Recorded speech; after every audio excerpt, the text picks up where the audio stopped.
The alien agent thought he was secretly observing a human high school, then his scanner detected a Category 4 threat, and it turned out to be a 15-year-old girl who already knew he was there. Let me tell you something about the Galactic Observation Bureau. They have a reputation. A very specific, very well-earned reputation for sending their least favorite employees to the most miserable assignments in the known universe, wrapping it in official language, and calling it an honor. Corveth Deal knew this. He had known this for 11 years. And yet, somehow, when Senior Director Quovel Tansen called him into the main briefing chamber on a Tuesday morning and said, "Corveth, we have chosen you for a mission of extraordinary significance," Corveth felt something dangerously close to pride move through his chest cavity. That feeling lasted approximately 4 seconds. "You will be observing a human educational institution," Quovel Tansen said, pulling up a holographic projection of a building that looked, frankly, like it had been designed by someone who had only heard a description of a building once, second-hand, at a party. "Westbrook Academy, 9th through 12th grade. You will enroll as a student, maintain your cover, observe behavioral patterns, and file weekly reports." Corveth stared at the projection. "You want me," he said slowly, "to go back. You have the most field hours with humans on this team." "I have field hours because I keep getting sent on human assignments, Director. That is not the same thing as being good at them, or enjoying them, or surviving them emotionally." "Nonsense," Quovel Tansen said, with the confidence of someone who had not personally spent 11 years watching humans do things that defied every known law of behavioral science. "You are our most experienced observer. This is a compliment." It was not a compliment. Corveth accepted the assignment. He packed his observation kit, updated his bio-disguise to match a 15-year-old human male, reviewed approximately 47,000 pages of human adolescent behavioral documentation, and arrived at Westbrook Academy on a Monday morning feeling moderately prepared. He was not prepared. He was not even close to prepared. Nothing in those 47,000 pages had adequately described what it would feel like to stand at the entrance of a human school at 8 in the morning and just, simply, exist there. The noise hit him first. Then the smell, then a backpack, which a running human threw over their shoulder, and which connected with Corveth's left side with impressive force. The human did not stop, did not turn around, simply kept running, shouted something that Corveth's translator rendered as "my bad bro," and vanished into the crowd. Corveth stood at the entrance of Westbrook Academy and thought about his career choices. Then he went inside. Because he was a professional. The hallway of Westbrook Academy was, scientifically speaking, a disaster. Corveth had studied environments rated as high stimulation in his training. He had reviewed footage of Velthari market festivals, which involved 14 species, open flame, live animals, and competitive screaming. He had once observed a Drency political debate, which his superiors had included in the training curriculum under the category Chaotic Systems. He had thought he understood chaos. He had not understood chaos. The hallway was approximately 60 meters long. In those 60 meters, Corveth counted, in under 2 minutes, 3 separate arguments happening simultaneously, one of which appeared to be entirely conducted through hand gestures, 2 humans engaged in what his documentation identified as a handshake, but which took 37 seconds and involved 11 distinct movements, 1 human lying on the floor for no visible reason, while 3 others stepped over them without comment, and at least 6 humans who were doing all of the above while also staring at small glowing rectangles and somehow not walking into walls. This last part was the one that bothered Corveth the most. The spatial awareness required to navigate a crowded hallway while looking at a 2-dimensional screen at a 45-degree downward angle, while also talking, while also opening a food container, was, according to everything the Bureau understood about multitasking capacity in biological organisms, not supposed to be possible at this developmental stage. Corveth made a note of it. He made a lot of notes in those first 2 minutes. He made his way to the administrative office, which was marked with a sign that said Main Office in large letters, and underneath, in smaller letters, someone had added in pen, "Yes, we know, please just come in." He found this oddly comforting. The woman behind the desk was named Delphine Okafor, according to the nameplate in front of her, and she was speaking on a telephone, typing on a keyboard, and eating a very small bag of crackers at the same time. She looked up at Corveth, held up one finger without interrupting any of the three things she was doing, finished her phone call, typed something very fast, ate 2 crackers, and then gave him her complete and total attention as if a switch had been flipped. "New student?" she said. "Yes," Corveth said. "Corveth. Transfer." "Oh, sweetie, welcome," Delphine said, and began producing paperwork from somewhere beneath her desk with the efficiency of someone who had done this 10,000 times. "Where are you transferring from?" "Abroad," Corveth said, which was technically true. "Oh, that is exciting. I love that for you. Here is your schedule. Here is your locker combination. Here is a map of the building which is completely useless, and everyone says so, but we are required to give it to you. Here is the code for the Wi-Fi which changes every Monday for security reasons, but nobody actually changes their saved password, and then they call us and we tell them the new one anyway, so I don't know why we bother. Here is the student handbook, which you absolutely do not need to read, and here is a lanyard because the principal likes lanyards." She handed him a lanyard. Corveth looked at the lanyard. "Thank you," he said. "First day is hard, sweetie, but you'll be fine. Room 14B for first period. Down the hall, turn left, turn right, go past the mural of the dolphin, and it's the one with the broken door handle. You'll know it." She was already back on the phone before he reached the door. He found room 14B. He knew it immediately. The door handle was in fact broken. The mural of the dolphin had at some point been given sunglasses by an unknown artist. These details felt important somehow, like the building itself was trying to communicate something. Corveth was not sure what. He went in. The classroom smelled like dry erase markers and something Corveth's translator identified as ambition faded. There were 22 students already seated. Corveth stood in the doorway for approximately 3 seconds before a voice from the front of the room said, "In or out, transfer student. I'm not air conditioning the hallway," and he stepped inside and closed the door. The teacher was a woman named Sergeant Priya Holst. He knew she had been in the military because it said so on the school website, and also because she stood like someone who had made peace with the idea of conflict a long time ago and had decided to pursue it professionally. She was not tall. She was, however, absolutely certain of every single thing she had ever decided, and that certainty radiated off her like heat from a small, intensely focused star. "Sit," she said, pointing at an empty desk in the second row. Corveth sat. The boy in the desk next to him turned immediately, extended a hand, and said, "Caspian Row. I've been going to this school since 6th grade. I know where everything is. I know which vending machines are rigged and which ones actually work. I know which bathroom has the good lighting. I know everything. Ask me anything." Corveth shook the hand. "Corveth, cool name. Is that European?" "It sounds European. My cousin went to Europe. She said the coffee is better there. I don't drink coffee, but I believe her. Are you good at science?" "This is science. Sergeant Holst is intense, but she's actually really fair once you understand that she hates excuses but loves effort. Like if you get something wrong but you show your work, she gives you almost full credit. Oh, also don't sit in the front row unless you want to be called on constantly. You chose well. Second row is the sweet spot." "Thank you," Corveth said. "I'm also in your 3rd period English class. I looked at your schedule when you came in. Hope that's not weird." "It's a little weird. I'm going to stop talking now." He did not stop talking for 40 minutes. This was fine. Corveth found it useful.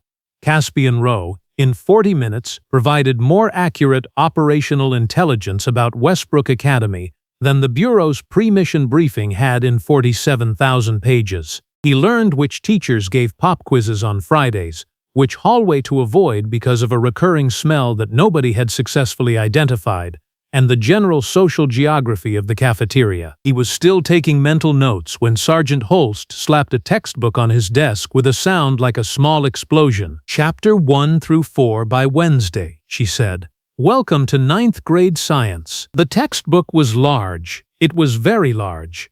On the cover it said, "Principles of Earth and Physical Science, 7th edition," and underneath that, someone had written in pencil, "Lol, good luck." Corveth opened it to Chapter 1. He was on page 6 when the door opened, 11 minutes after class had started, and everything changed. The device on Corveth's wrist was a Bureau-standard biosignal monitor, Model 9 Seth, calibrated to detect any registered biological or cognitive signature rated at Category 3 threat level or above. It had never gone off during any of his 11 years of field work, not once.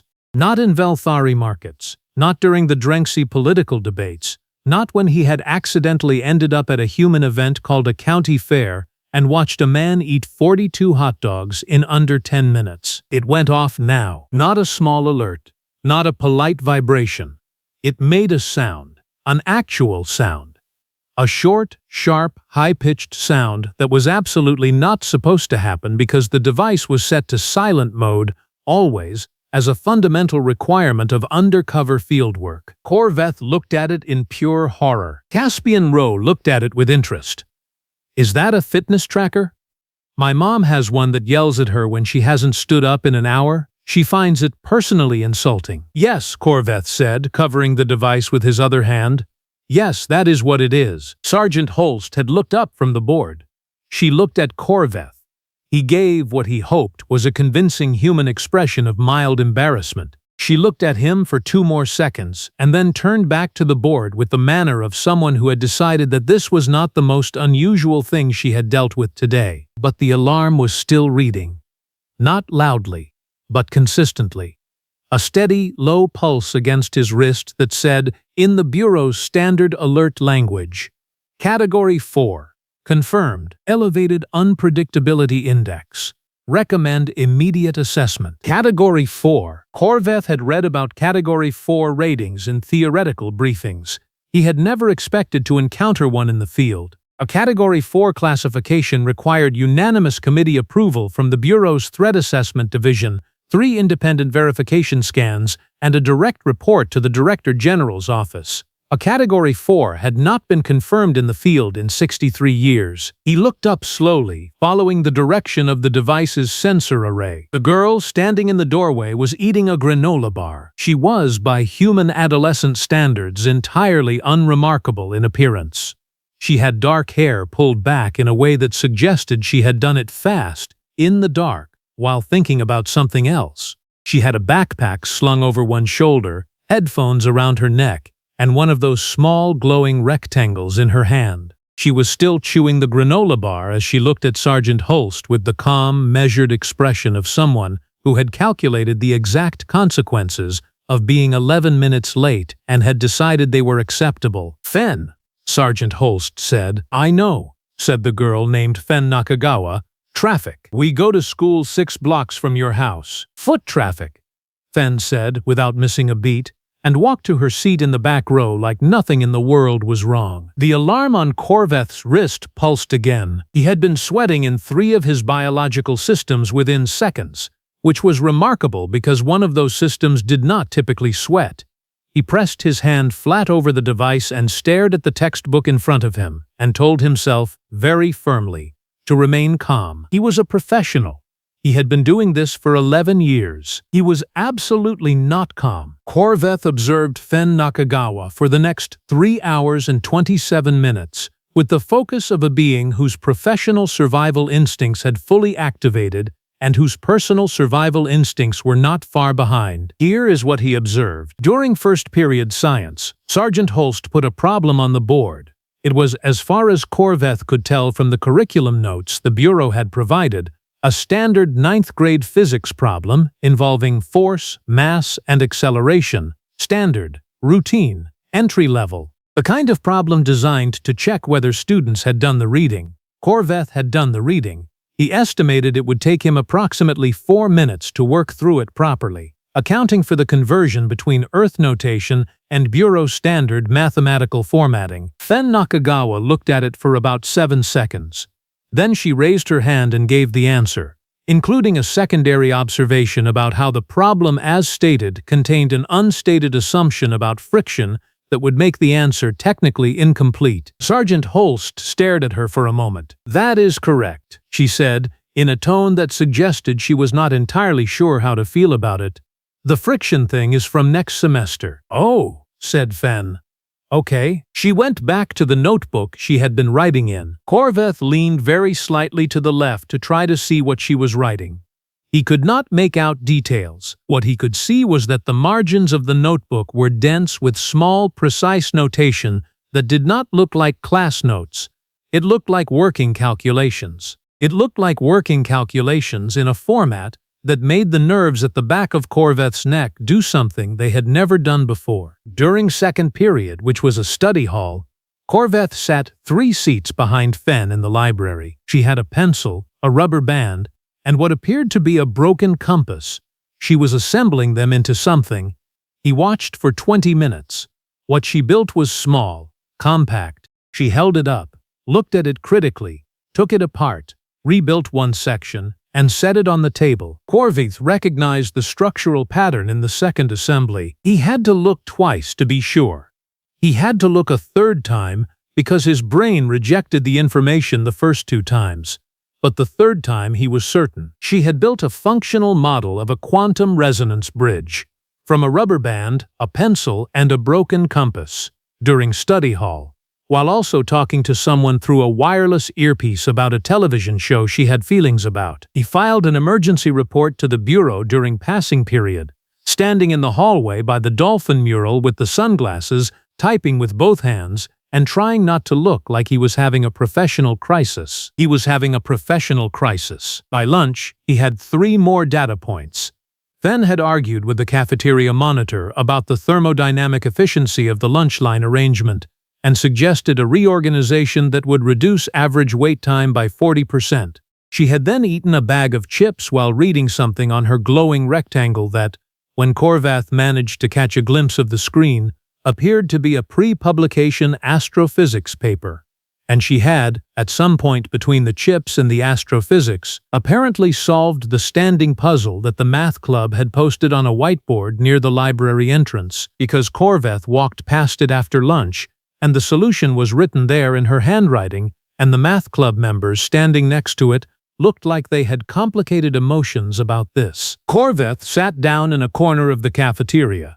He looked at his emergency report, which the bureau had not yet responded to. He typed a second one. Then he sat there and quietly reconsidered everything he thought he knew about this assignment, this planet, and this species. The bureau responded at 2:47 in the afternoon, during 7th period, which was, for Corveth, a history class he could not focus on at all because his communication device was vibrating in his pocket with the specific pattern that meant a senior-level response was incoming. He asked to use the bathroom.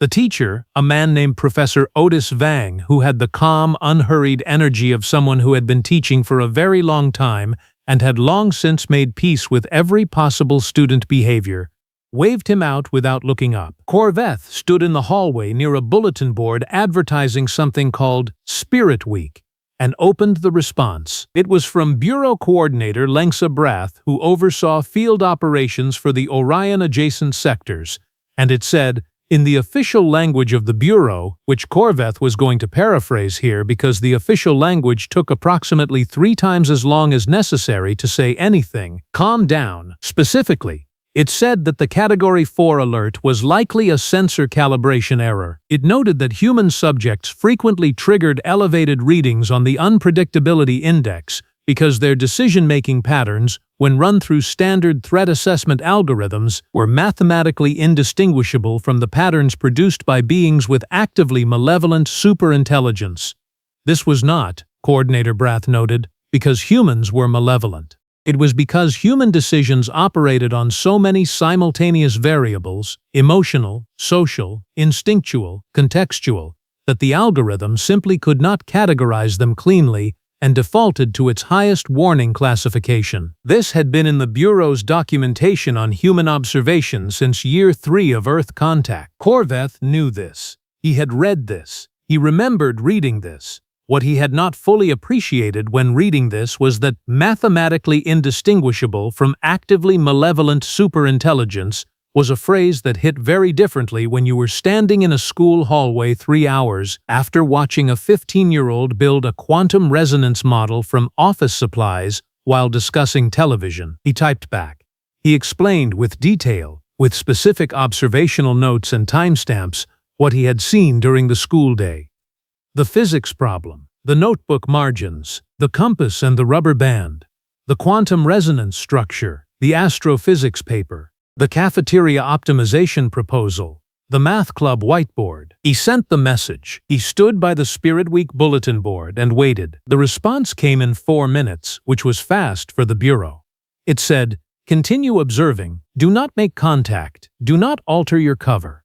File a full written report at end of week." Corveth looked at this response for a long time. Then he typed, "With respect, Coordinator Brath, I believe you should review this before end of week." And he attached all of his observational data, all of his notes, and the photo he had carefully taken of the quantum resonance model before Fen had disassembled it and put the rubber band back in her pencil case. He went back to history class. Professor Vang handed him a worksheet about the Cold War. Corveth stared at it without reading it. From 3 rows away, Fen Nakagawa was taking notes, and her pen was moving very fast. 7th period was 47 minutes long.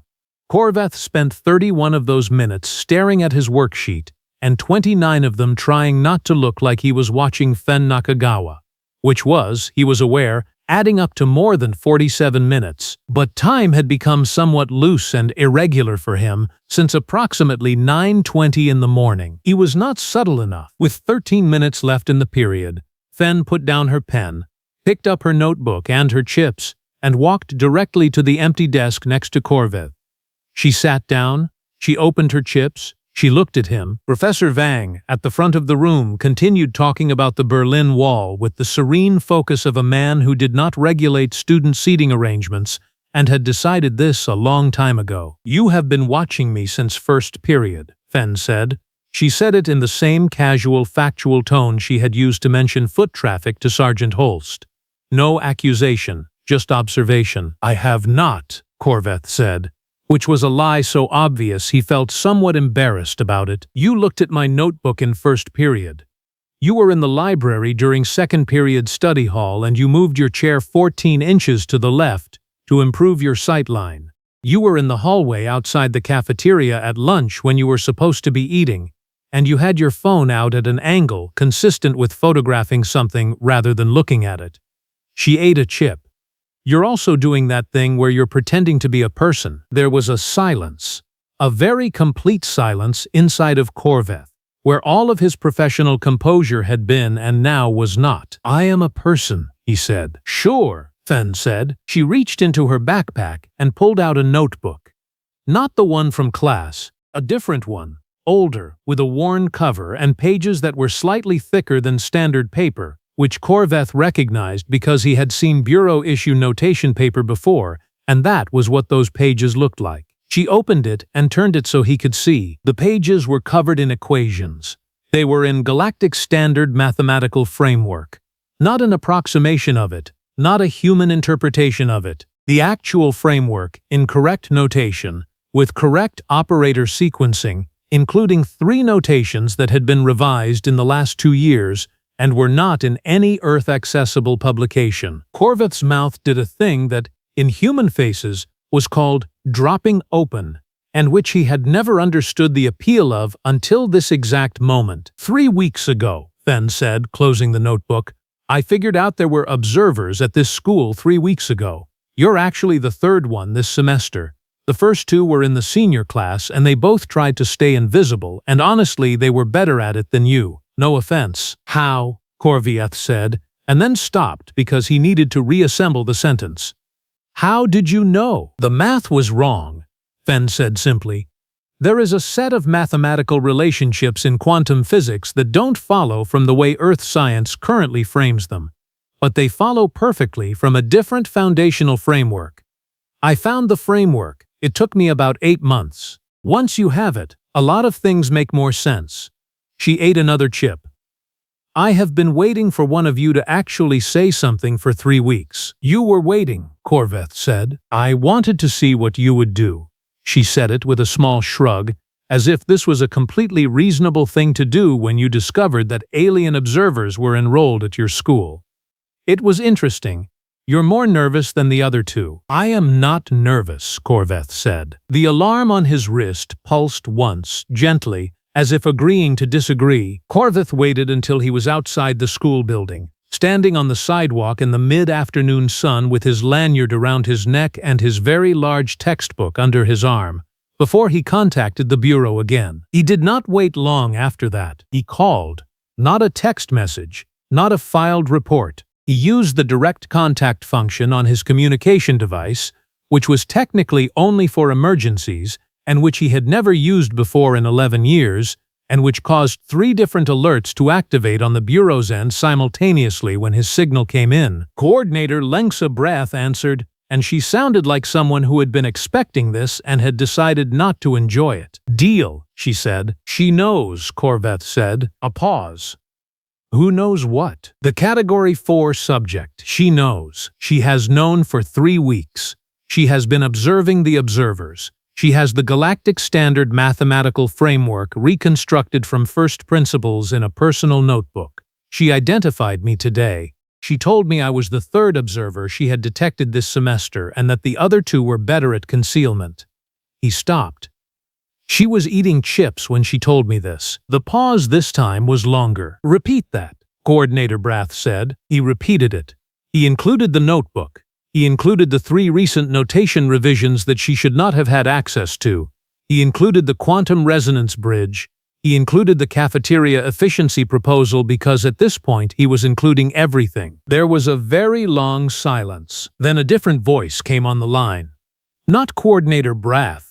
This voice belonged to someone several levels above Coordinator Brath, and it said, with the particular careful articulation of someone choosing every word deliberately, "This is Senior Director Quovel Tansen." "I know who you are," Corveth said. "You sent me here." "I am aware," Quovel Tansen said.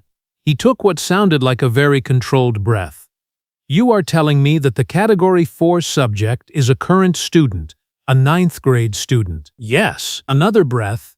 "How old is this student?" Corveth checked his documentation. 15, he said. "She will be 16 in November." The sound Quovel Tansen made was not a word.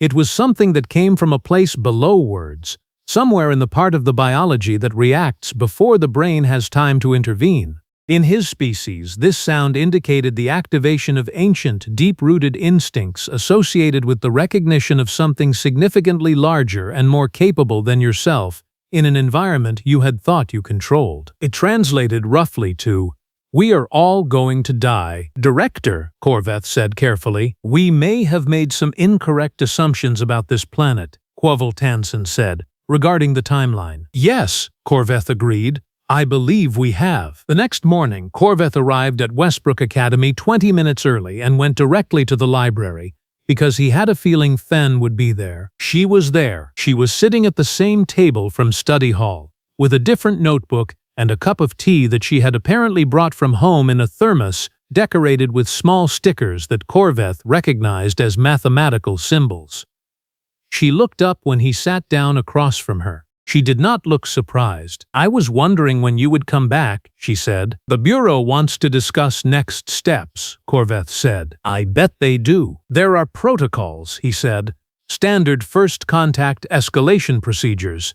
There would likely be a formal introduction to the Galactic Council, a series of assessments, possibly a request for knowledge sharing, perhaps an invitation to participate in joint research. There are many avenues available, and the Bureau would be very interested in, and respectful of, your participation in any of them." Fen looked at him for a moment. She took a sip of her tea. "I don't want any of that," she said. Corveth had not fully expected this answer, which, given the previous 24 hours, was an oversight on his part. "You don't want," he said slowly. "I don't want to be recruited. I don't want to join a council. I don't need a spaceship." She set the thermos down. "I am 15. I have 2 years of high school left, and I am going to finish them. I have plans for after that, and they don't involve being someone's discovery." "What?" Corvey said. Do you want? Fen folded her hands on the table and looked at him with the expression of someone who had thought this out in advance. Because of course she had. 3 things, she said. First, the Bureau stops sending observers who are bad at blending in. I don't have the energy to keep noticing them, and it is distracting during class. That is reasonable, Corveth said. Second, I want extra credit for the physics problem I solved on Friday. The one on the board. Sergeant Holst said it was from next semester's material, so it should count for advanced work. She paused. Also, I want credit for the Bureau's curriculum test. Corveth's entire biological system paused. The what? He said. The intelligence assessment embedded in the standard 9th grade science curriculum. The sequence of problems in Chapter 3, pages 42 through 48. It's not a coincidence that they follow the same structural pattern as Bureau diagnostic testing. I solved them. I want that on record. Corveth thought about Chapter 3, pages 42 through 48. He had read them. He had not registered them as anything unusual. He added this to his growing list of things he had not noticed that Fen had noticed. And third, Fen said, you need to tell Sergeant Holst that you were the one who broke the microscope. Corveth blinked. I did not break the microscope. I know. Caspian Rowe broke the microscope. I watched it happen. I know that too, Fen said pleasantly. Corveth looked at her. She looked back at him, calm, patient, holding her thermos, with the quiet certainty of someone who understood that she was the most competent party in this negotiation and saw no reason to be aggressive about it. You are using this as leverage, Corveth said. I am asking for 3 things, Fen said. They are all reasonable things. The Bureau gets a clean, undetected observation program, a subject who is not going to cause problems or go public, and they get to avoid whatever would happen if I decided I wanted to talk to a journalist. I get extra credit, an official intelligence assessment record, and Caspian gets the microscope consequence he has been avoiding for 3 weeks. She tilted her head slightly. Honestly, it is a very fair deal. Corveth sat with this for a moment. It is a fair deal, he admitted. Good, she said, and opened her notebook. I have first period in 20 minutes. Was there anything else? There was not anything else. Corveth accepted the terms. He relayed them to the Bureau that morning during passing period by the dolphin mural. He included a full accounting of the negotiation. The Bureau accepted within the hour. This was, as far as Corveth knew, the fastest the Bureau had ever made a decision about anything. He told Sergeant Holst about the microscope. He did not explain how he knew. Sergeant Holst looked at him with the expression of someone who had suspected as much, but had been waiting for confirmation, and said, "Thank you, I appreciate you telling me," in a tone so measured and precise that Corveth felt, briefly, like he was back in a Bureau debriefing room. Caspian Rowe, for the record, took the consequence with the resigned acceptance of someone who had always known it was coming. "I knew it was going to catch up with me," he told Corveth at lunch. "Honestly, I'm relieved. The anxiety was worse than the punishment." This, Corveth noted, was also somehow a deeply human thing to say. Report number 7441, submitted to the Galactic Observation Bureau's Primary Intelligence Archive on a Thursday at 6:44 in the evening, was 412 pages long. This was, by Bureau standards, not unusually long. Corveth had filed longer reports. He had filed shorter ones too. What made Report 7441 different was its conclusion. The Bureau's official classification for Earth, planet designation GOLS 338C, since the establishment of the observation program, had been Primitive Development Stage, Pre-Contact, Level 1 Monitoring Required. This classification had been in place for 47 years. It was reviewed every 5 years, updated with fresh observational data, and had, each time, been confirmed at the same level. Humans were monitored, documented, observed from a respectful distance, and considered to be on a developmental trajectory that would eventually, in perhaps 2 or 3 more centuries, bring them to a point where formal contact might be considered. This was the established, documented, reviewed, committee-approved consensus of the Galactic Observation Bureau. Corveth's report, on page 398, in the section titled Revised Assessment and Classification Recommendation, stated, in clear and direct language, "The current classification of Earth is incorrect.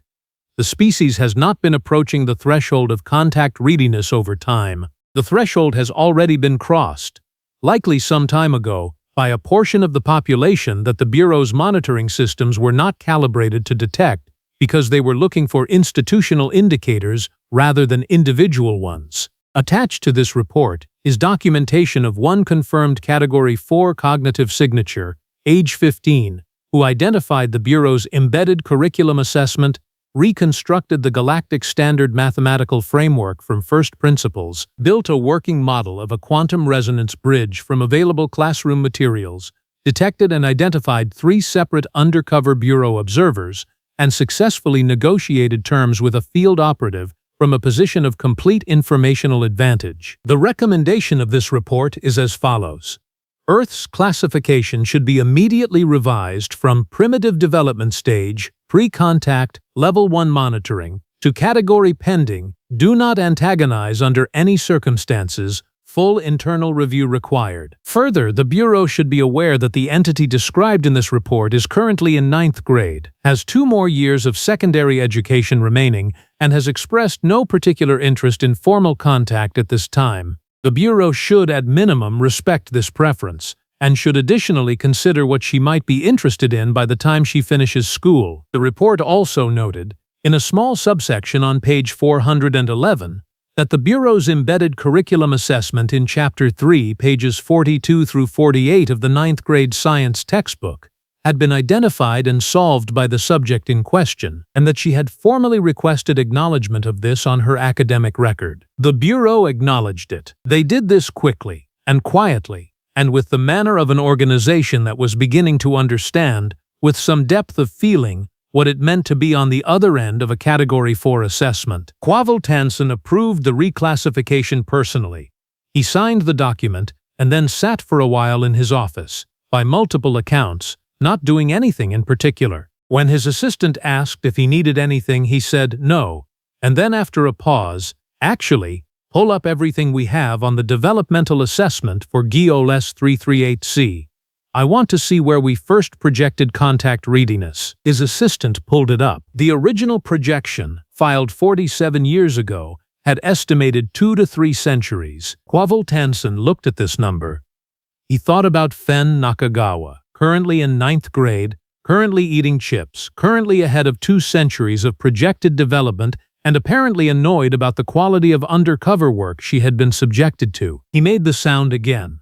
The one that translated to, "We are all going to die." Then he approved 3 additional items: the extra credit request, the intelligence assessment acknowledgement, and a quiet internal memo to all Bureau field training coordinators recommending a review of disguise and concealment protocols with particular attention to human educational environments. The memo did not mention Fen by name. It did not need to. Everyone who read it understood. Corveth Deal filed his final daily observation log for GOLS 338C on that same Thursday evening. It was short, 3 paragraphs. It noted that the subject had spent the day attending classes, arguing with Sergeant Holst about the practical applications of Newton's third law, eating lunch with a group of students in the northwest corner of the cafeteria, and leaving school at 3:15 in the afternoon while listening to something through her headphones. It noted that she had walked past the dolphin mural on her way out and had, without breaking stride, added a small star to the dolphin sunglasses with a pen she produced from her jacket pocket.